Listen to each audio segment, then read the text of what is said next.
Сонун подкасттын кезектеги чыгарылышы сиздердин назарыңыздарда. Бүгүн уже 51 жаштамын азыр. Демек, негизги өмүрдүн көбү Ош шаарында өттүк десек болот. Анан ошондон бери 14 жылдан бери Ош шаардык мэриясынын ички иштерине аралашып жүрөм. Илим чөйрөсүнө кантип келип калдыңыз эле? Белгилүү бир багытта илимий иш жасашымды багыт берди да. Негизи агам себепкер болду десем болот. Негизги кызык багыт агаман, кызыгуу өзүмдөн, ал эми илимий багытты илимий жетекчим аныктап берди деп айтсам болот. Анда сиз саясатка аралашып, андан кийин муниципалдык кызматка келдиңизби ошондо? 1 апрелде жалганчы күнү мага буйрук чыкты. 1 апрель депчи немеге вице-мэрде. Сиз иштебеймин деп арыз жазгансыз. Иштегим келбегендей болду. Илимий жетекчиме барып кеңеш сурадым. Эмне кылайын депчи, декан болуп калайынбы, тиги конкурска катышып өтүп көрөйүнбү деп сурасам. Бул тандооңуз дагы жөн жеринен болбосо керек. Туура, өмүрчүкешти мен азыр да абдан сыйлайм. Мисалы, кыргыз саясатындагы өзгөчө орду бар саясатчы деп билем. Вице-мэр болуп баргандагы жоопкерчилигиңиздин көбүрөөк жагы дагы ушул ишкананы түптөп, ушул ишканада иштегениңизден кийин болсо керек деп мен өзүм жеке эсептейм. Анда ушул ишкана тууралуу айтсак. Мен жалпысы Ош шаардык мэриясында 10 жылдан ашык, 11 жылга жакын иштесем, ошонун 6 жылдан ашуусу ошо түздөн-түз сиз айткан муниципалдык ипотекалык ишканасында өттү. Себеби башка операторлор үй сатып атты да, биз аны арзаныраак кылып, анан ыңгайлуу шарт кылганыбыздан жарандардын көбү мындай программа бар экендигин көргөндөн кийин башка турак жай куруучулар дагы үйдүн баасын чектөөгө аргасыз болушту. Сиздин оюңуз боюнча да ушул снос иштери бүгүн кандай жүрүп атат? Снос негизи 3 проблеманын эсебинен болуп атат. Биринчи проблема бул кызыл сызыктар. Демек карасаңыз 50 жылдан ашык мамлекеттен компенсация алып, бирок жылган эмес. Жашоо татаалдап кетти деген сөздү аябай көп колдонушат да. Сиз кандай пикирде элеңиз? Мен ал пикирге макул эмесмин. Башыбызды жерге 7 жолу урсак ташпайт экенбиз, анан төмөнүнө түшпөйт экенбиз. Ошон үчүн биринчи шүгүр кылып, баарын баалап жашасак, анда сонун жашайбыз деп ойлойм.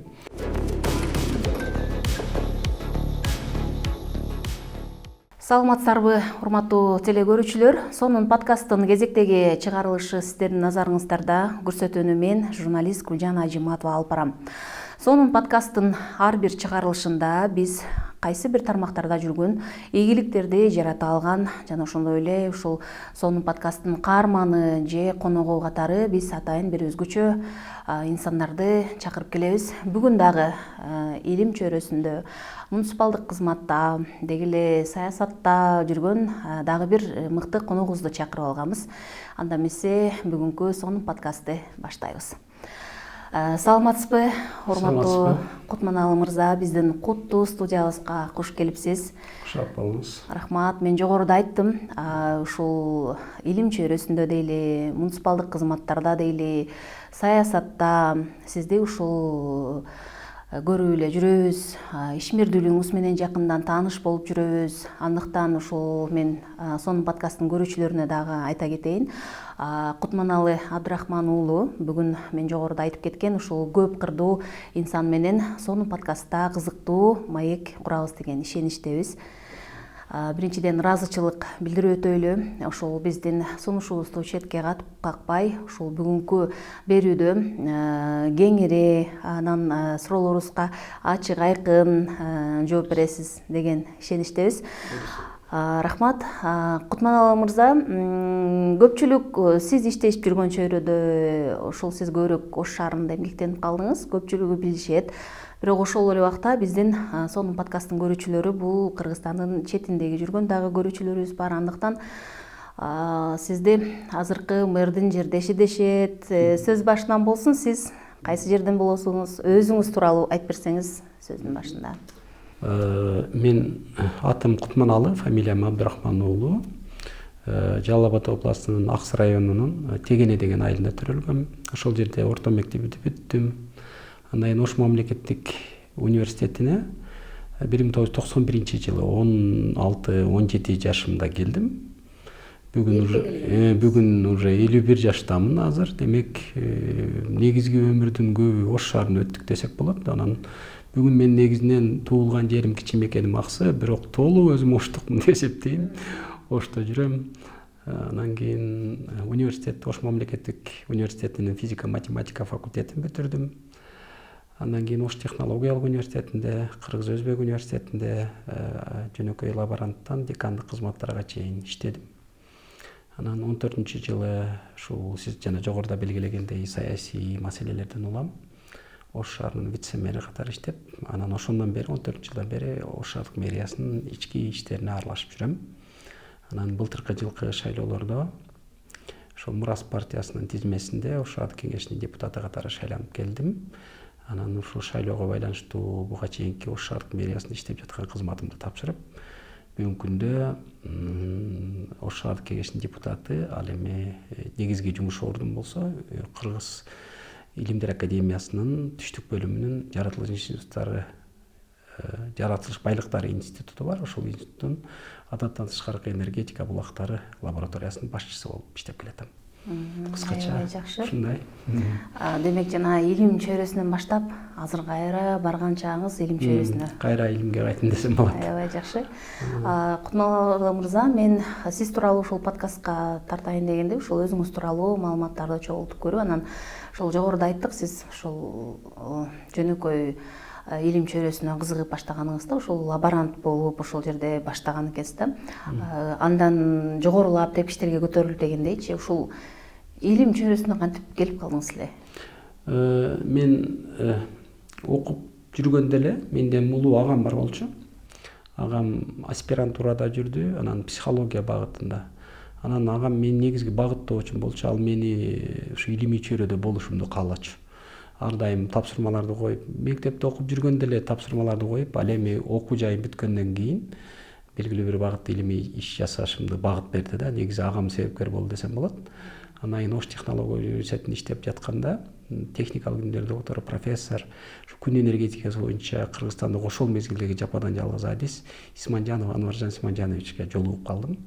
Анан ал кишиге ушундай агамдын талаптарын, анан өзүм ушул техникалык багытка кызыгып жүргөнүмдү айттым. Анан ал киши өзүнө аспирант катары кабыл алып, 98-жыл болчу, 1998 ошол жылы анан биз аспирантурага тапшырып, ошол илимий жетекчибиз катары Исманжанов Анваржан Исманжановичтин жетекчилиги менен илимий ишибизди баштадык 98-жылы. Негизги мен билесиз да, күн энергетикасы абдан кызыктуу тема, актуалдуу тема. Анан агайыбыз илимий багыт койду. Негизинен күн энергиясын, жылуулук энергиясын айландыруу проблемалары боюнча, кургатуу проблемалары боюнча иштеп, 2004-жылы 15-майда техникалык илимдердин кандидаты илимий даражасын коргоого жетиштим. Ошондо 6 жылда ушул кандидаттык ишти жасоого туура келди. Андан кийин дагы агайым тилекке каршы 18-жылы каза болуп калды. Ага чейин дагы ушул илимий диссертациянын докторлук диссертациянын үстүнөн бир аз эмгектенип келдим. Тилекке каршы акыркы мезгилде мына чарбалык жумуштарга өткөндүгүмө байланыштуу бир топ илимий иш токтоп калды. Арада бир 2 аспиранттын үстүнөн мындай илимий жетекчилик кылып алып келе жаткам. Анан былтыр ушундай бир саясий мүмкүнчүлүк болду, депутат болуп калып, кайра илимге кайрылып, мурунку иштеримди жандантып, кайра бүгүн ушул докторлук диссертациянын үстүнөн иштеп атам. Буюрса жаман эмес, үмүт кылып атам, жакынкы бир 5 жылдыкта ошо докторлук диссертацияны бүтүрүп ишке алып барам деген. Негизги багыт агаман, кызыгуу өзүмдөн, ал эми илимий багытты илимий жетекчим аныктап берди деп айтсам болот. Ошондуктан ушул 2 адамдын мен илимий чөйрөгө аралашып калышыма абдан чоң мындай таасири, орду, анан маселеси бар. Анан негизи эле биздин үйдө ошондой болчу. Айылда 4 бөлмөлүү үй бар болчу атамдын. Анан бир кичинекей бөлмөсү бар болчу. Атам аны окуган там деп атачубуз. Библиотека эмес, окуган там. Атам 4-класс, апам 7-класс гана билими бар адамдар болчу дагы. Баарыбыздын билим алуубузга мындай кызыктар болчу да алар. Өзүнүн турмушта проблемаларын бүт ошо окубай калдык деп түшүндүрчү алар. Анан ошондой бир ситуация бар болчу. Мисалы айылда билесиздер, көп майда чүйдө чарба жумуштары бар. Ким окуган тамда отурса ага жумуш тийчү эмес. Анан кийин бизди эмне кыласың, жумуштан качасың дагы, китепканага кирип кетесиң. Китеп отура берген болбойт. Анан кайсы бир китепти окуйсуң, чукулайсың, баштайсың. Ошон үчүн биринчи мындай ыңгайлуу шартты ошо китепке болгон умтулууну атам жаратты десем болот да. Биз жөн эле жалкоолук кылып эле жумуштан качып, китепканага кирип кеткенге аракет кылчубуз. Китепканага кирсек, атаман да бизди жумушка жумшачу эмес. Значит, ошондон атаман башталды деп айтсам болот. Ошол айылда кичинекей жерде китепканабыз бар эле, бирок бир топ бай, где-то 500 арақ бирагындагы китеп, көркөм китептер, түрдүү литературалар бар, кичинекей китепканабыз бар эле да. Окуган там деп. Окуган там деп атачубуз дагы. Анан жалкоолугубуз эле түрт жаакачы, иштен качып эле кирип кетебиз. Анан иште аяка кирсек атам унчукпайт, китеп окуп атат дейт. Ошол ойдон отуруп китепке курчады да атам бизди. Ушундай ушул атам, агам, анан илимий жетекчим ушул китепке, окууга, билим алууга мындай түрттү десем туура болот да. Аябай жакшы, Кутман мырза. Албетте бирөөлөр себепчи болот дейт. Биз сиз менен баарлашууну баштаганда эле өзүңүз дагы айтып калдыңыз, ушул саясатка аралашып, анан мен ушул Ош шаарынын вице-мэри, Ош шаарынын орун басары болуп иштеп калдыңыз да. Анда сиз саясатка аралашып, андан кийин муниципалдык кызматка келдиңизби ошондо? Өзүңүз билесиз, баягы 2010 жылкы окуялардан кийин мындай республикада конституциялык өзгөрүүлөр болду, башкаруу, парламенттик, президенттик башкаруулар келди.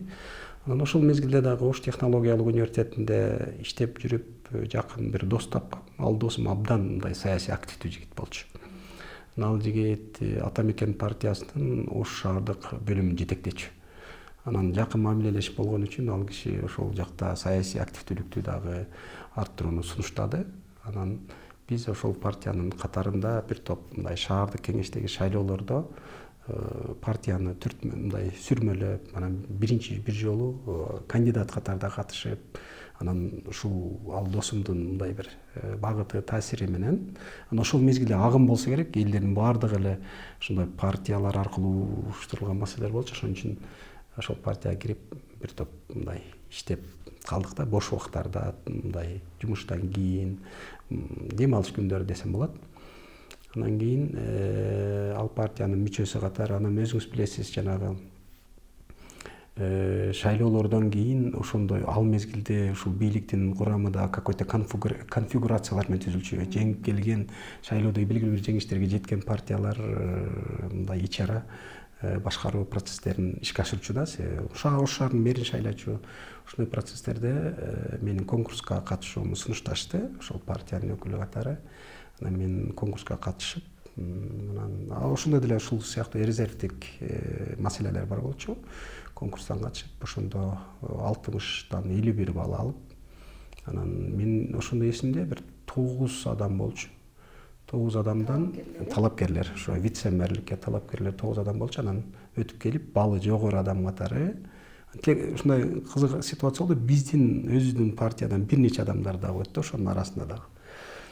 Анан өттүм, баллы эң жогору катары. Андан кийин мындай собеседование, кеңешме болду. Андан өтүп, анан Ош шаарынын вице-мэри болуп, конкурстук негизден өтүп дайындалгам. Ошентип иштеп калдык. Тагдыр экен, бирок мен азыр бүгүн мындай телегөрүүчүлөргө карап эле айтам да, мындай бир ошол мезде кадрлык мындай тандоолор түрдүүчү болду да. Мен эми жөнөкөй декандык кызматтан түз эле вице-мэрликке келдим да. Айтыш керек, абдан оор болду. Мен таң алыштуусу 1 апрелде жалганчы күнү мага буйрук чыкты. 1 апрель депчи, немеге вице-мэр деп. Анан мен 30 май күнү арызымды жазып олтурдум мындай. Колуман келбейт окшойт бул иш деп, абдан мындай татаал түштөр. Иштебеймин деп арыз жазгансыз. Иштегим келбегендей болду. Андан кийин ошол мезгилде бир жакын достордун бирөөсү бар болчу. Ал досум келип, давай, бул арызды эртең алып киресиң деп алып кетти. Эртеси күнү ошол мезгилде шаардын мэри абдан көп мындай башкача тапшырмаларды берди. Ал мага тескерисинче кайра мотивация болду дагы. Ал ишти аткарыш керек деген ойдо киришип, анан иштеп калдым. Ошентип 2 жыл 3 ай Ош шаарынын вице-мэри катары иштеп калдым да. Эгерде мен ошол мезгилде белгилүү бир саясий процесстерге аралашпасам, мен бүгүнкү күнгө чейин эле ошол билим берүү системасынын өкүлү катары ушундай калмакмын. Анан сөзсүз түрдө мындай кызык моменттер болот экен. Анан бул жумушка барсамбы, барбасамбы деп кеңеше турган адамдарым абдан аз. Атам өтүп кеткен, агам уже Бишкекте болчу. Анан илимий жетекчиме бардым. Илимий жетекчиме барып кеңеш сурадым. Эмне кылайын депчи, декан болуп калайынбы, тиги конкурска катышып өтүп көрөйүнбү деп сурасам, айтты, бул иштин түйшүгү абдан көп деди. сөзсүз өкүнөсүң деди. Бирөө илимий жетекчисинен үйлөнөйм деп сураган экен. Үйлөнө бер, баары эле өкүнөсүң деп айткан деди. Ошол сыяктуу эле мен сага бара бер деп айтам. Анан кийин бирок сөзсүз өкүнүүлөр, мындай жоготуулар болот. Бирок ошого параллелдүү түрдө ийгиликтериң да болушу мүмкүн. Өзүңдү сынап көр деп батасын берди. Анан кеткем да. Анан кетип атып ушул ал өзү илимий жетекчим дагы Кыргыз Өзбек университетинин ректору болуп иштеген. Чарбалык жумуш, адамдардын жоопкерчилиги, жетектүүчүлүк деген эмне экенин түшүнгөн адам катары мага ушундай неме айтты да. Столдун үстүндө 2 пиала турат, бирөөндө у, бирөөндө бал болот. Жумуш сенин экөөнөн тең ичүүнү талап кылат. Түрдүү кырдаалдар болот. Болгону сен ууну көп ичип алып, дозоң билип жүр деп кеңеш берди. Анан ошентип өтүп калдык. Пешенекен тагдыр деп айтсак болот. Ошентип Ошаардын мэриясынын иштерине аралашып калдым. Аябай жакшы. Саясий айдынга киргениңизден кийин ошол убакта биз азырга чейин деле бизде партияларды лидердин аты менен байланыштырып же лидер катары таанып келишет да партияларды. Мисалы сиз ошол бирөөлөр себепчи болгон, өзүңүздүн дагы тандооңуз катары кирген бул Ата Мекен партиясы, биз билебиз, саясатчы ушул Өмүрбек Текебаев Черкешевичтин атына башталып, лидер катары ушул киши менен байланышат да. Бул тандооңуз дагы жөн жеринен болбосо керек. Туура, Өмүр Черкешевичти мен азыр да абдан сыйлайм. Мисалы кыргыз саясатындагы өзгөчө орду бар саясатчы деп билем. Анын көрөгөчтүгү, аналитикалык ой жүгүртүү мүмкүнчүлүгү, алдын ала бир окуя мындай прогноздоо мүмкүнчүлүгү өтө жогору экендигин бүт Кыргызстан билет да.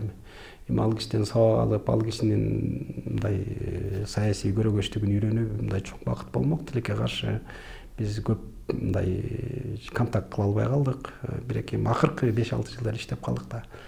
Анан негизинен тиги досум себепкер болгон, ал чакырган деп атпайм, бирок сөзсүз түрдө эле мындай кимдин аркасынан ээрчийсиң, ким турат башында деген маселе сөзсүз турат. Эми ал кишинин саясий бедели, мындай деңгээли, өзүнүн алып жүрүүсү кыргыз саясатында орду сөзсүз түрдө бизди дагы мындай шыктандырган. Ошол партияга кирүүбүзгө, ошол партия аркылуу иш алып баруубузга, ошол партиянын мүчөсү болууга мындай шык берген, демилге берген нерселердин негизги факторлордун бири болгон деп эсептесем болот. Туура белгилеп атасыз. Биз ар дайым эле көбүнчө бир ойлорго, пикирлерге эмес, адамдарды идеал тутуп, анан адамдарга ориентир алып, ошолор аркылуу түзүлгөн учурларыбыз көп да эми турмушта. Мына динде деле, шариатта, турмушта деле, атасына түзөлгөн сыяктуу илимий лидерге дагы мындай саясий лидерге да түзөлүү учурлары көп болгон. Мен оюмча ал кишинин азыр деле орду бар, азыр деле мамлекетке абдан чоң кызмат кылып, дүйнөдөгү бир 2-3 экономика болгон Германия өлкөсүндө мамлекетибиз үчүн иштеп атат. Мен оюмча бул чыныгы мамлекетчилик, мамлекетке болгон күйүү сезимдери ал кишиде жогору. И ошол мезгилге чейин курагына карабастан азыр да мамлекетке жардам берип келатат, иш алып барып атат деп ойлойм. Кутман мырза, биз сиздин саясаттын арты менен ушул муниципалдык кызматка келгениңиз тууралуу сүйлөшүп келдик да. Бөлүм башчы болуп, ушул мэрияда, Ош шаардык мэриясында, баягы шаардын чарба кызматында өзүңүз сиздин көзөмөлүңүздүн артында бир топ иштерди жүргүзүп келдиңиздер. Ошол эле убакта андан ары сиздин ушул иш тажрыйбаңызга таянып сүйлөшсөк, Орто Азия чөлкөмүндө жок мамлекеттик муниципалдык ипотекалык ишкана. Ушул баягы сиздер ушул ишкананы түптөп, ушул ишкананын негиздөөчүлөрүнүн бир катары ушул жерде иштеп келдиңиз да. Ушул ишкана тууралуу дагы кеп козгосок болбойт, анткени сиз жана вице-мэр болуп баргандагы жоопкерчилигиңиздин көбүрөөк жагы дагы ушул ишкананы түптөп, ушул ишканада иштегениңизден кийин болсо керек деп мен өзүм жеке эсептейм. Анда ушул ишкана тууралуу айтсак. Мен жалпысы Ош шаардык мэриясында 10 жылдан ашык, 11 жылга жакын иштесем, ошонун 6 жылдан ашуусу ошо түздөн-түз сиз айткан муниципалдык ипотекалык ишканасында өттү. 14-жылы Ош шаардык кеңеши мындай өзгөчө бир токтом кабыл алды да. Ошо жана мамлекеттик дирекция курган үйлөрдүн калган бөлүгүн эмне кылыш керек деген маселе чыккан. Токтом 14-жылга чейин үйлөр курулуп ушундай болгон да. Анан ошодон токтом кабыл алып, ошол батирлердин эсебинен калган жанагы жабыр тарткандарга, башкаларга берилгенден кийинки калган батирлердин эсебинен муниципалдык ипотекалык программа түзүү чечимин кабыл алды 14-жылы. Ал мезгилде мен вице-мэр болчумун. Программа токтом кабыл алынып, бирок аны кандай ишке ашыруу жөнүндө маселелер көп жыл талкууланды. Ошондо 14-жылы биринчи токтом кабыл алынса, бул ноябрь айында кабыл алынган.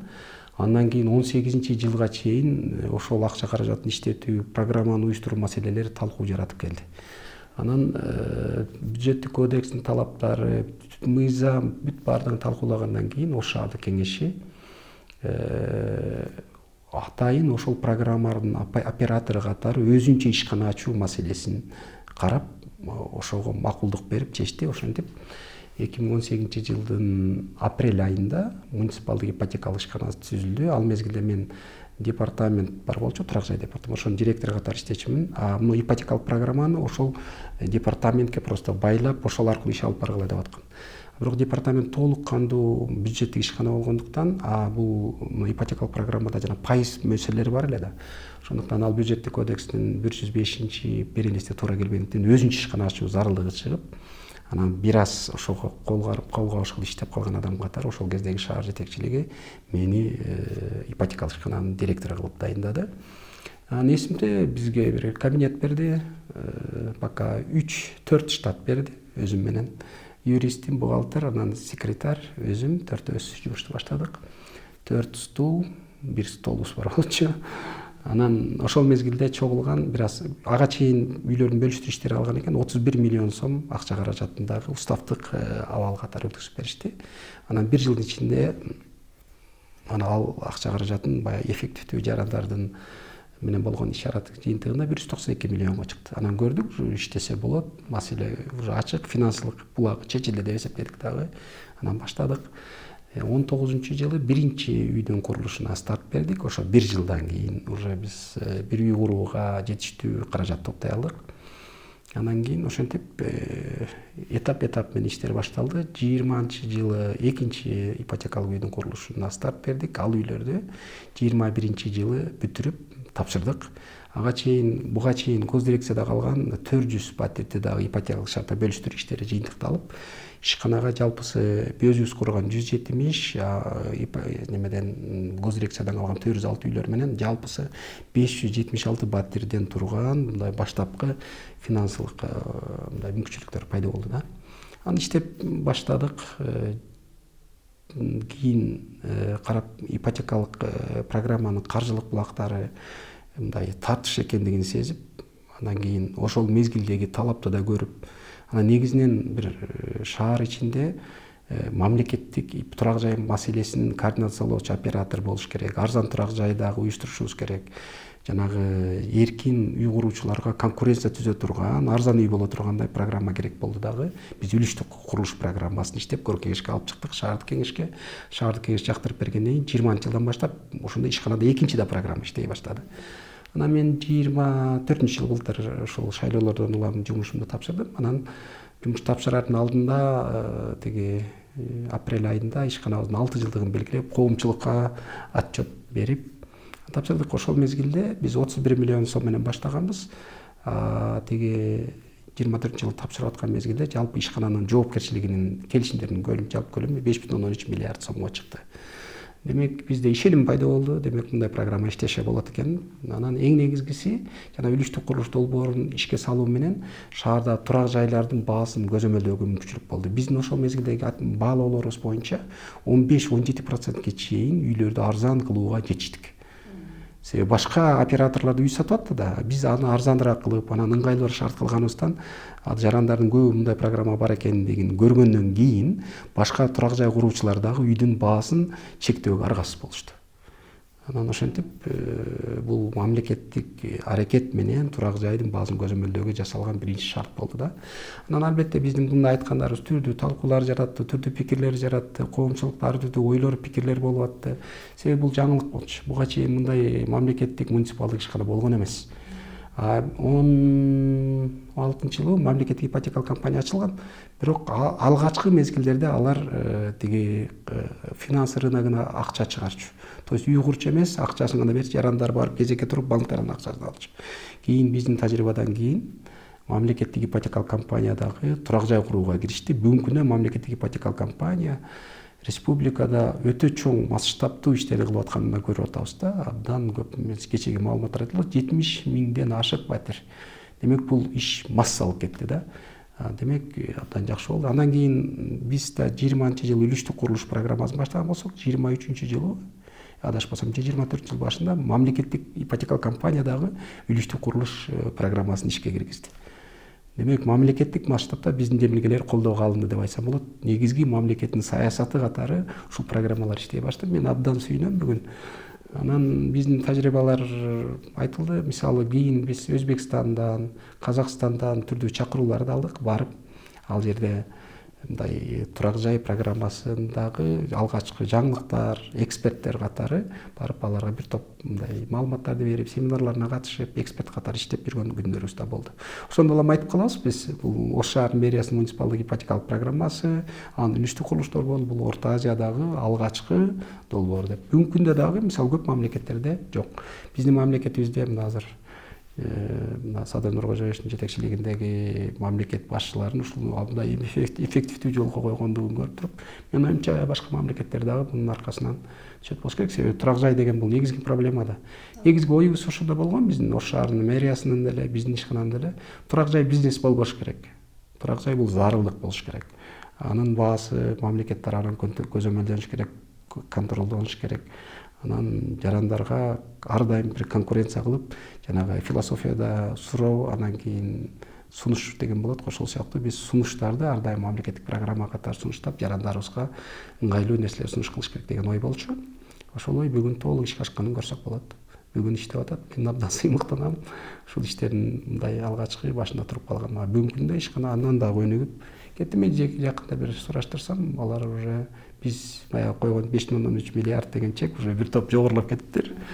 Демек ишкана натыйжалуу иштеп атат. Анан ишкананын дагы бир өзгөчөлүгү бар болчу. Ишкана Ош шаардык мэриясынын бюджети үчүн да иштеш керек, жана үлүштүк курулуш программасын алганда. Биринчи жылы мен иштеп жаткан жылдары биринчи жылы 85 миллион, анан былтыркы жылы мен уже жумушту тапшырып аткан мезгилде менден кийинки жетекчи аркылуу 110 миллион сом шаардын бюджетине акча төлөп берген. Быйылкы планы мен билгенде, мен азыр Ош шаардык кеңешинде бюджет комитетинин мүчөсүмүн. Мен билгенде 176 миллион сом планы бар. Демек Ош шаарынын мэриясындагы жападан жалгыз ишкана азырынча жападан жалгыз ишкана Ош шаарынын мэриясына бюджетине кызмат акча төлөп, ошо бюджет образующий болуп, бюджет үчүн кам көрүп аткан ишкана десем болот. Анан азыр шаар мэри Жеңиш Шерматовичтин тапшырмасы менен башка ишканалар дагы уже мен бир топ мындай немелерди көрдүм, демилгелерди. Ишкананы рентабелдүү кылабыз, пайда чыгарабыз деп бюджеттик комитетке 20 миллион, 30 миллионго чейин быйыл чыгабыз, эмне жылда көбөйөт деген урандарды көрүп атам. Уже жаңы импульс берилди.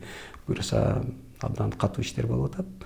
Шаардагы уже ишканалардагы уже өздөрүн баккан, рентабелдүү, тескерисинче бюджетке акча алып келип турган ишканалар болуш керек деп ойлойм. Буюрса ошондой болот го. Аракет багыт ошондой кетип аткандай сезилип атат азыр мага. Рахмат, ошондой эле болсун деп турайлы эми. Биз шаардыктар дегендей. Кутманалы мырза, дагы бир маселе бар. Жана сиз чындап эле ипотекалык ишкананын ишмердүүлүгүнө токтолуп өткөнүңүздө, мисалы шаардын тургундары катары конкуренцияны сиздер камсыздадыңыздар. Ошол эле убакта ишенимди дагы мындай туруктуулукту камсыздап бердиңиздер деп айтсак болот да. Себеби биз Ош шаарынын тургундары катары турак жай издөөдө, ошол эле көп кабаттуу үйлөрдү келгенде билесиз да, аябай азырга чейин көп жапат чегип биздин көп тургундарыбыз ишенип бир топ жана жеке менчик турак үйлөргө ээ боло албай жана ушунча пайызын төлөп койгонбуз. Ал жерде аябай көп жана бүгүнкү күнгө чейин ошол маселелер чечилбей жүрбөйбү? Алар мына өлкө башчыга чейин кайрылууларды жасап атышат. Же үйдөн жок, же акчадан жок, көчөдө калдык деп ушул убакка чейин чечилбеген маселелер аябай көп болду да. Мисалы өткөндө биздин журналисттердин арасында айтылып атат, бул кеп Бишкектин айланасында өтө көбөйүптүр депчи. Салыштырмалуу Ошто мисалы ушул сиздер түптөгөн ушул мамлекеттик ишеничтүү компания болуп, мамлекеттик ипотекалык ишкана түзүлүп калган үчүн бизде өтө көп болуп атыптыр да. Бизде деле жана ушундай жана үлүшчүлөрдүн артынан түзүлгөн бир топ бар экен, бирок пайыздык ченде алганда оштоо азыраак болуп Бишкектин чөлкөмүндө өтө көбөйүптүр, азырга чейин чечилбей, жоопкерчиликти дагы эч ким салбай, ал ушул мыйзам алдында камакта калса деле чечилбей атат деген жагдайлар жаралып атат да. Ошондон улам биз ойлоп атабыз, ошол ишкана керек чындыгында жөнөкөй тургундардын ушул арзан баада болгондо дагы сапаттуу, анан ишенимдүү үйлөр менен камсыз болуусуна деп эсептейм мен өзүм шаардын тургуну катары. Анан шаардын чарбасына аралашып калган жетекчи катары өзүңүз ушул турак жай маселесин сырттан эмес, ушул ичинен билген адис катары дагы бүгүнкү күндө билесиз, Ош шаарында көп иштер жүрүп атат. Анын ичинде ушул снос боюнча дагы бир кеп козгоп сүйлөшүп кетпесек болбойт сиз менен. Анткени ар кандай пикирлер айтылат, эми бул коомчулукта ушундай пикирлер жаралат негизи элечи. Сиздин оюңуз боюнча да ушул снос иштери бүгүн кандай жүрүп атат? Үстүртөн караганда мисалы ал иштерде жоопкерчилик, мыйзам иштери кандай болот? Ушул нерселер мисалы ойлондурбай койбосо керек сизде дагы. Туура. Азыркы мезгилде мындай Ош шаарында снос иштери менин оюмча абдан активдүү кетип атат. Анан мындай бир мечитте тамашалашпадыбы? Тиги имам дагы биздин шаар мэрин Жеңиш Эрматовичти мына снос кылгыла алды депчи. Мындай снос деген бир мындай негизги главенствующий бир сөзгө айланып баратат. Бирок бул маселенин зарылдыгы да көрүнүп турат да. Мен эми шаар тургуну катары дагы, шаарда элдин арасында жүргөн адам катары дагы бир нерсени айтып коюш керек. Мындай айрым учурларда бар, түрдүү кырдаал жаратып, жарандын укугу тигил бул деген маселелер жаралып атпайбы? Снос кандай болуш керек эле, эмне үчүн болуп атат деген суроолор кетип атат да. Менин жеке көз карашымда снос негизи 3 проблеманын эсебинен болуп атат. Биринчи проблема бул кызыл сызыктар. Ал шаардын генералдык өнүгүү планында каралган маселелер. Экинчи проблема бул корук зоналары. Үчүнчү проблемалар мамлекеттик керектөөлөр. Демек, мамлекеттик программа бар, ошол жерде ошондой шаардын жалпы талабына жүргөн мындай ыңгайлуу шаарлыктар ыңгайлуу шарт түзүш үчүн аны кеңейтип жүрүшүбүз керек. Мен үчүнчү классификацияда эгерде шаардын керектөөсү болуп аткан болсо, анда мыйзамда маселе так көрсөтүлгөн. Анын кызыл китеби бар, мамлекетке керек болуп калды. Мындай учурда мыйзамда бар, маселе тараптар, демек аткаруучу бул Ош шаардык мэриясы, жаран өздөрү макулдашышат, алардын компенсациясы мыйзам чегинде көз карандысы баалоолор аркылуу ишке ашат, төлөнүп берилет же ошого ылайык бүлк берилет. Болду. Бул мыйзамдын так нормалары. Мен бул жерде менин оюмча талаш жок деп ойлойм. Бул жерде негизги маселелер боюнча келгенде мыйзам талаасы иштейт. Экинчи маселе кызыл сызык менен жанагы корук зоналар. Азыр эми түрдүү болуп, мындай болду, андай болду деген түшүнүктөр көп айтылып атпайбы? Мен ойлойм, мындай Жеңиш Эрматовичтин талаптары, анан эркинин улам ашып аткан иш деп ойлойм да. Себеби бул маселелер илгертен белгилүү болчу. Кызыл сызыктын көйгөйү, корук зоналардын көйгөйү. Мына мен биринчи корук зоналар жөнүндө айта алчы. Мен мисалы 35 жыл Ош шаарында жашап атат экен. Мен үчүн да жаңылык болду кээ бир маселелерчи. Мисалы эски билген нерселерибиз көп болчу, бирок ошонун ичинен жаңылык болгон учурлар да болду. Эми корук зонасы генералдык планда бекитилген, ал коюлган, анын үстүнө турак жай салып алуу бул мыйзамсыз. Демек, Ош шаарынын мэри, анын командасы бүгүнкү күндө ошол мыйзамдын аткарылышын талап кылып аны ишке ашырып атат деп айтсак болот. Анан ал эмнени берет бизге? Мисалы 8 канал бар экен Ош шаарында. Демек, корук зоналарын ачып, биринчиден коопсуздук. Эгерде суу каптап, былтыркыдай сел болсо эмне болот? Жарандардын өмүрү үчүн ким жооп берет? Түздөн түз аткаруучу бийлик катары Ош шаардык мэриясы жоопкерчилик болуп калат. Демек, мыйзамды аткарбадыңар деген түшүнүк болот да. Ошон үчүн бул корук зонасын ачуу бул милдет, бул мыйзамдын талабы. Экинчи маселе кызыл сызык. Кызыл сызыкка келгенде генералдык план менен ортосунда талаш тартыштар болуп атат. Бул демек архитектура кызматкерлеринин жоопкерчилиги, алар кызыл сызыкты көрсөтүп берип атышат. Кызыл сызык болгондон кийин ал кайра дагы мыйзамга келет. Себеби Ош шаардык кеңеши өзү элдин өкүлчүлүк органы катары өнүгүү планын кабыл алган. Анан ал кыргыз өкмөт тарабынан бекитилген. Демек, бул мыйзам катары каралган, анын аткаруусу да талап кылынат. Демек, эки мыйзам турат. Бул эки мыйзамга карама каршы бир мыйзам турат. Жарандардын укугу деген, жеке менчик кол тийгиз деген маселе турат. Ушул жерге келгенде мисалы мен эми мындай глобалдык караганда ойлоном да, бир жарандын укугу бузулуп калып аткан болушу мүмкүн. А бирок 461 миң элдин ичиндеги башка жарандардын укугу, алардын таза абага болгон укугу, шаарда эркин жүрүү укугу, коопсуздук укугу жана башкалар бар да. Демек ушуларды маселени карап чечиш керек го деп ойлойм. Анан мен бир маалымат сурадым, СНОС боюнча болгондо комитеттин жыйындарында сурадым. Биздин шаарыбызда 70-80 жылдардан баштап компенсация алып көчүп кетиши керек болуп, бирок көчпөй жүргөн жарандар да бар экен да. Демек карасаңыз 50 жылдан ашык мамлекеттен компенсация алып, бирок жылган эмес. Демек ал жаран анда мен мындай татаал айтканда анда тиги алдады да мамлекет. Демек мындайлар чыгып атат. Анан эгерде кызыл сызыкка же корук зонасына келип калса, мына кече генерал да айтпадыбы, адамдарды ыйлатпагыла депчи. Бул чыныгы бийликтин гуманизми. Мен Ош шаар мэри Жеңишбек Шерматовичтин бир жерде барганын көрдүм. Мисалы Оонадырда бир жерде айтып атат. Жарандар арык селевой потокко үй салып алышкан. Анан айтып атат, мыйзамсыз салышкан. Эмне кылыш керек? Ал айтып атат, бул өзүбүздүн жарандар, бул жеке үй салып алыптыр, эми бул эмне кылабыз, көчөгө таштап коелубу деп, анан жанагы Энесай деген конушка жардамчысына тапшырма берип атат, жазгыла алып баргыла. Эгерде таза мыйзам боюнча гана иштесек, анда мисалы айтыш керек да, анда бул туура эмес салгансың, өзүң күнөөлүүсүң десе да болмок да. Демек азыркы мезгилде бийлик дагы кайсы бир деңгээлде элге мындай орусча айтканда навстречу барып, аларды турак жай менен камсыз кылган учурлар болуп атат. Дагы бир жаранды көрдүм кече, мен рейдтерди көрүп калбадык, сериал катары көрүп калбадыкпы. Бир жерде мына жолдун ортосуна салыптыр. Атасы, күйөөсү каза болуптур. Айтып атат, жолдун ортосуна салган. Күйөөсү айтып кетиптир, биз мыйзамсыз салганбыз депчи. А бирок мэр барды дагы, ага буга үй бергиле деди. Бул дагы үй салып алган депчи. Демек мындай караганда жарандарыбыз муну туура кабыл алыш керек. Азыркы кырдаалы шаарды оңдош үчүн бул нерселерди жасоого аргасыз шаар мэриясы. Себеби ал жерде жана кызыл сызыктар, корук зоналар боюнча 2 мыйзам турат. Ал мыйзамдардын талабын аткарганга аргасыз. Аны аткарыш керек болот, башка эле жок. Экинчи маселе, ал жарандардын көйгөйүн, мисалы турак жайсыз калган маселесин кантип чечип атат? Демек ал маселеде мисалы мен эми салыштырып айтайын, Бишкек шаарына караганда биздин Ош шаарында чечимдер бар. Мисалы көп кабат үйлөрдү берип атат. Атайын ушундай шарттар үчүн Энесай конушу деген конуш курулуп атат. Акчалай жардамдар берилип атат. Билебиз да, көрүп атабыз да акыркы мезгилде. Бир мисалы үчөмдөр канча эле үйдү алып коюшту. Демек бул жерде менин оюмча комиссия түзүлдү деп айтышты. Ошол комиссия ошол жарандын турак жайга болгон шарттын, укугун карап туруп, анан мамлекет таштап койгон жок, жардам берип атат.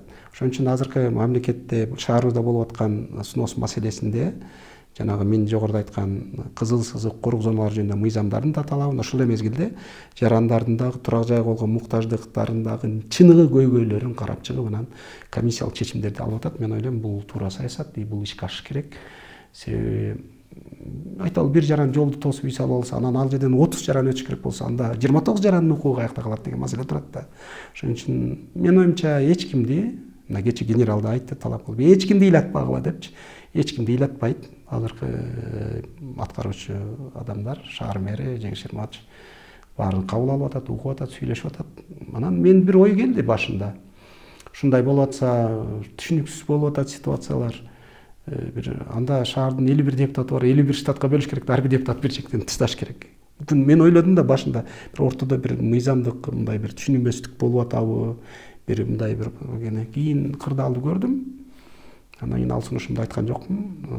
Анын бир чети, анан экинчи чети баягы көптөп киришип, ары калганда баягы кыргызда сөз бар, койчусу көп болсо анан кийин иштин акыры эме болот дегенчи. Мен оюмча жарандардын ар биринин көйгөйүн угуш керек, алардын маселесин чечкенге аракет кылыш керек. Бирок жанагы кызыл сызык, корук зоналар боюнча талаптар аткарыш керек. Себеби Ош шаары мындай өсүш керек, өнүгүш керек. Анан мыйзам талабы иштеш керек. Анан бирок бир ой бар, көйгөй бар, ал жанагы корук зоналарынын аралыктары боюнча. Мисалы Акбура жээгинин нормасында 50 метр деген норма бар да. Эми бул норманы жогорку жактан макулдашылган, синипке кирген маселе экен. Азыркы күндө кайра комиссия иштеп атат. Себеби Ош шаарынын генералдык планы бүттү да мөөнөтү, быйыл 25-жыл бүттү, кайра иштеп атат. Ошол мезгилде ошол аралыкты 50 метрди мүмкүн карап койсо болот деп ойлойм жеке. 50 метр деген абдан чоң территория, анын коргоо зонасы ошончолук азыр бир сунуштуктум 25-30 метр депчи. Менин оюмча 25-30 метр дагы бул жаман эмес. Зонасы мындай эс алуу зонасын түзүш керек болчу. Бирок эми Акбуран жээгин именно шаардын бөлүгүндөгү жеринде, тегерегинде шаардын борбордук бөлүгүндө парк кылуу планы болсо, бул башка маселе. Анда ошол план менен ишке ашырып, жашыл зона катары калтырып, анда ишке ашырса болот. Коргоо зонасы катары эмес. Ошон үчүн ушул маселе азыр талкууда. Калган зоналар эми кече көрдүңүз, каналдын үстүндө турат. Эртең чоң сел келсе эмне болот? Биринчиден, экинчиден ал канал тазаланыш керек. Менин оюмча шаарыбыздын көпчүлүк жарандар муну туура кабыл алып, анан муну колдош керек, ишке ашырыш керек, өтүрүш керек, тоскоолдук кылбаш керек. Шаарда мыйзамдуулук орун алыш керек деп ойлойм да. Негизги маселе мыйзам болуш керек да. Мыйзам ишке ашыш керек. Эгерде мыйзам бузулса, анда башкаруу маселелеринде көйгөй жаралат. Мыйзамда кызыл сызык, коргоо зонасы турат. Анын талабын аткарбай койсо, аткарбагандык үчүн дагы жаза бар да. Ошон үчүн бул аткарыш керек деп ойлойм. Жеке жарандардын жеке укуктары жөнүндөгү маселелерге келгенде, ал бул мындай жеке чечиле турган, өзүнчө сүйлөшүүлөр аркылуу чечиле турган. Бирок ошол мезгилде Ош шаарынын эли дагы менин оюмча түшүнөт. Азыркы аракеттерди көрүп туруп, мен ар бир жараныбыз үчүн өзүнчө камкорлук болот. Ар бирине көңүл бөлүнөт, эч ким мындай ыйлабайт, мүлкүнө күйбөйт деп ойлойм. Себеби мен жанагы мисалдарды айттым.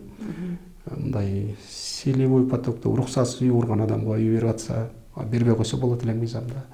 Жолдун ортосуна үй куруп аткан үй берип атса, бербей койсо болот эле. Демек, мындай маселелер каралып чечиле турган маселелер экен да. Демек, мындай кечеги жогорку бийлик өкүлдөрүнүн келип, кече мисалы Ош шаарына 500 миллион сомдук жалпы техника тапшырылып, ошол жерде дагы жарандарды ыйлатпагыла деген тапшырма, бул чыныгы мындай мыйзамдан өткөн адамгерчиликтин тапшырмасы деп билем да. Ыйлатпагыла эч ким дебеди. Элибиз ыйлабасын негизгиси. Элибиз ыйлабаса калганы жакшы болот. Өздөрү жашай турган турак жайды тандаганда эмнелерге көңүл буруш керектиги туурасында дагы ушул сизден сурап калайлы деп атам да. Негизгиси, азыр абдан өзүңүз баштан туура белгиледиңизби, компания ишенимдүү болуш керек. Ошон үчүн мен дароо эле айтам, ошол биз иштеп кеткен ошо муниципалдык ипотекалык ишканасына биринчи кайрылгыла деп айтат элем да. Себеби биринчиден бул мамлекеттик ишкана, эми адам өзгөрөт экен, кайсы бир мындай юридикалык жактар деле ачылып жабылып калат экен, банкрот болуп калышы мүмкүн, башкаруусу жакшы болбой калышы мүмкүн. Бул жерде мамлекеттик жоопкерчилик, мамлекеттик ишкана, мамлекеттин печаты турат. Демек, сиздер эч нерсеге күйбөйсүздөр. Биринчи коопсуздук маселеси, сиздин акчаңыздын коопсуздугу маселеси. Сиз алданбашыңыз керек. Бул биринчиси. Экинчиси, турак жайдын проекти ыңгайлуу болушун үчүн азыркы нормалар боюнча ар бир жаранга ушул үй бүлө мүчөсүнө 12-14 квадраттан керек эмес болуш, кем эмес болуш керек деген жаңы нормалар чыкты. Эми Союздагы нормаларды билесиз. Ал нормалар башкача, азыркы нормалар жакшы. Азыр ошол мезгилге келгенде дагы ар жеке компанияларга мен өзгөчө мындай шегим жок. Жакшы компаниялар абдан көп. Бирок проектке келгенде, долбоорлоого келгенде түрдүү маселелер бар. Эптеп квадратты көбөйтүү жана башка ыңгайлуу маселелер бар да. Мисалы мамлекеттик ипотекалык компания ал ошол жанагы мамлекеттик талаптарды да аткарууга аргасыз. Андай кылбаса болбойт. Демек, ал мамлекеттик компания жеке заказ бере албайт. Тиги буйртмачы дагы, тиги долбоорлоочу дагы ошол талаптарды аткарууга аракет кылат. Ошон үчүн дагы мен кайра кайталап айтам, бул маселеде дагы көбүнчө муниципалдык ипотекалык ишканасына кайрылса болот. Ошон үчүн мындан сырткары ошол муниципалдык ипотекалык ишкананын алдында, жанында ошол мамлекеттик ипотекалык компаниянын өкүлчүлүгү ачылган былтыр. Аларга кайрылса болот. Анан тандоодо биз эми Ош шаарында көбүнчө төмөнкү этаждарга көбүрөөк кызыга берет экенбиз. Кызыга беребиз. Эмне үчүн өзү Ош шаарда свет тез өчөт, лифт иштебей калат дегенчи. Азыркы жаңы талаптар бар. Азыр өзүнчө генераторлорду куруу талаптары коюлган. Демек, кайсы бир свет өчүп калган башка учурларда да иштөө мүмкүнчүлүктөр болуш керек. Себеби жаңы талаптар ошондой. Ошондо эгерде болсо, мүмкүн болсо, жогорураак этаждардан алыш керек деп кеңеш берет элем. Себеби биринчиден чаң көтөрүлбөйт элементарно. Экинчиден тиги шум добуш көтөрүлбөйт. Үчүнчүдөн жанагы чымын, чиркей ушундайлар дагы адатта 5-кабаттардан жогору чыкпайт экен. Анан үчүнчү фактор тазаба, канчалык бийик болгон сайын тазараак болот, ден соолук бекем болот. Төртүнчүсү, эгер кокус лифтичи болсо басып чыгасыз, көп баспай атсаңыз пенсионуңузга пайда болот. Биз Оштогу мына мисалы Бишкекте мен көп көрөм, тескенче жогорку этаждарга аракет кылышат. Ал бизде Оштон төмөнкү этаждарга аракет кылгандыгынын себептери ошол мындай жакын болсун, жүк көтөрө калганга деп ойлошот окшойт. Менин оюмча тескенче жогорку кабаттар сунуш кылат эле. А эң негизгиси компаниянын ишендүүлүгү, ал компания жөнүндөгү мындай пикирлер. Анан ошол сиз салып аткан каражаттын коопсуздугу, келишимдин талаптары кантип жазылган. Ушул абдан маанилүү да. Мен ушул жерде көрүүчүлөргө айтып коюшум керек. Себеби биздин ипотекалык компанияда мисалы турак жай убагына курулуп бүтпөй калса кандай талаптар коюлгандыгы да бар да. Ал мезгилде куруучу компанияга штрафтык санкциялар берилет. А мен жеке компаниялар көбүнчө көрдүм. Мисалы барасыз, үйдү сатып алдыңыз, эгерде айнып калсаңыз, кайта кетип алсаңыз, белгилүү бир акчаны кармап калат да жеке компанияда. А биз мына муниципалдык мамлекеттик программаларда андай эмес. Эгер мындай түрдүү кырдаал бар да, адамдарга бир ситуация болот, үйдөн дагы акча маанилүү болду кайтарыш керек. Мындай учурда мисалы муниципалдык ипотекалык компаниясында же башка компанияларда мамлекеттик болсо анда толук кайтара алуу мүмкүнчүлүгү бар да, пайыздан сырт калксын. Ошон үчүн мен негизинен мамлекетке ишенгиле деп айтам. Биринчи мамлекетке көбүрөөк байланышкыла. Анан эгер андай болбой эле жеке компания барса, анда келишимди жакшылап окугула деп айтат элем. Келишимдин шарттарын убагында бүтсө, өзүңүз төлөй албай калсаңыз, убагында төлөй албай калсаңыз, жарандарга дагы санкциялар бар да. Ошол сыяктуу эле тескери, орусча зеркальный деп коет. Ошондой пункттар барбы? Эгер убагында кылбаса, эмне деген жазалар көрсөтүлөт андай компания. Ушундай нерсе келишимдин маңызын жакшылап окуп, анан кол койсо, анан тандаса, анан калганы жарандарыбыз абдан жакшы берет. Базарга жакын болсо жакшы дешет, автобуска жакын болсо жакшы дешет. Эми аны жарандарга биз үйрөтө албайбыз го дейм. Ар кимге ар түрдүү мындай маселелер бар. Ошон үчүн коопсуздук маселеси болгондо көбүнчө мамлекеттик компаниялар менен байланышкыла деп кеңеш берет. Чоң рахмат сизге, Кутманалы мырза. Биз сонун подкасттын аталышындагы бекеринен ушундай аталышта койгон эмеспиз. Деги эле бизге келген ар бир коногубуз ушул кыйынчылыктары, тажрыйбасы, ушул күнгө чейин алган сабактары тууралуу бөлүшүп, анан кантип сонун жашасак болот деп ушул суроону адатта келген коноктун ар бирине узатып келебиз да. Же болбосо жок дегенде жашоону мындай жеңилирээк көрүп депчи. Сизди ушул көп тармакта көргөн инсан катары, деги эле үй бүлөдө ушул камкор ата катары, жубай катары, анан ушул өзүнүн ишин мыкты билген ажиз катары, ушул жашоо татаалдап кетти деген сөздү аябай көп колдонушат да. Сиз кандай пикирде элеңиз? Мен ал пикирге макул эмесмин. Мен атам айтып калчу мага, үйлөндүм депчи. Үйлөндүм, анан келинчегимди киргизгенге место жок дейт. Өзбекстанда жашашкан. Анан бир бурчтуу 3 дуал бар экен. Ошону бир дуал жагына материал тартып, анан ошол жерге кирип үй кылдык депчи. Эми азыркы кырдаалды көрүп, андай кырдаал жок дейм азырчы. Ошон үчүн мен биринчи сонун жашаш үчүн менин оюмча шүгүр кылыш керек деп ойлойм адам. Адам колунда эмне бар болсо ошого ыраазы болуш керек. Эң негизги маселе ушул деп ойлойм. Адам канааттанбайт экен эч качан. Баягы кыргызда сөз бар го, кедей байгудайга жетем деп жүрөлү өзүбүздү өзүбүз кыйнап, сонун турмушубузду проблемный, аябай маселелери көп турмушка айландырып атабыз. Анан ары Кудай Таалам ар кимге өзүнүн жараша мүмкүнчүлүк, рызкы берет экен. Ошол рызкыдан биз башыбызды жерге 7 жолу урсак да ашпайт экенбиз, анан төмөнүнө түшпөйт экенбиз. Ошон үчүн биринчи шүгүр кылып, баарын баалап жашасак, анда сонун жашайбыз деп ойлойм. Ал жерде биринчи маселе адамдын чөйрөгө болгон мамилеси деп билем.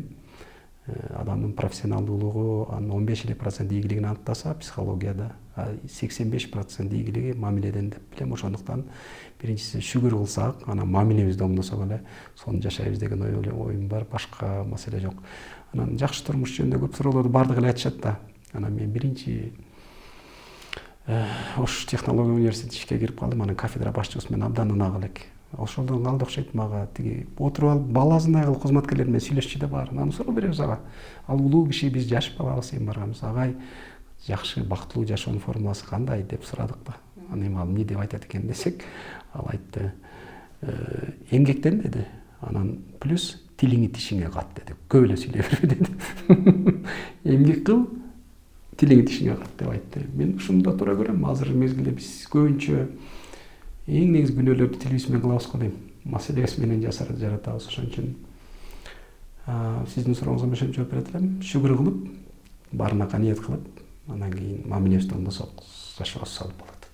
Калганы Кудайга шүгүр, бар бизде Кыргызстан азыр абдан өнүгүп аткан, кечээ статистикаларды айтып атпайбы? Орто Азиядагы өнүгүү темпи боюнча биринчи өлкө. Бизде азыр үмүт абдан. Кудай кааласа биздин өлкө абдан күчтүү, айылдары бакубат жашаган өлкө болот. Биз канчалык бай болуп жакшы болсок деле эгер шүгүр кылбасак, ал жетпейт да. Ошон үчүн шүгүр кылып мамилебизди оңдойлу деген сунуш айтат элем. Пикирим ошондой. Аябай сонун. Биз ушул сонун подкасттын ар бир чыгарылышында ушул сиз сыяктуу келген коноктордон кыйын эмес, бирок оңой айтылган, бирок ошону биз ишке ашырбай келген ушундай жашоонун рецепттери дейбизби, ушундай сунуштарды угуп келебиз да. Сизден дагы бүгүн бир өзгөчө сунуш болду.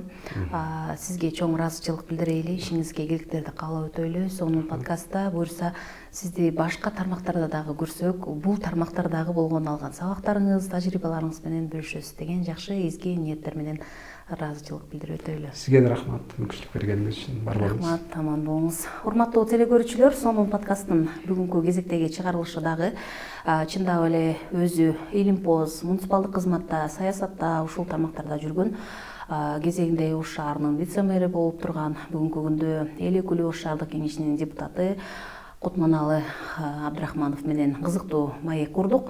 Кийинки берүүлөрдө сиздер менен дагы ушул ар тармакта өзүнүн мыкты болгон инсандар менен, коноктор менен сиздерди чакырып, кызыктуу маектерди сиздердин ушул эфир аркылуу сиздерге тартуулай бермекчибиз дейбиз. Кийинки эфирлерден жүз көрүшкөнчө сак саламаттыкта туруңуздар, аман болуңуздар.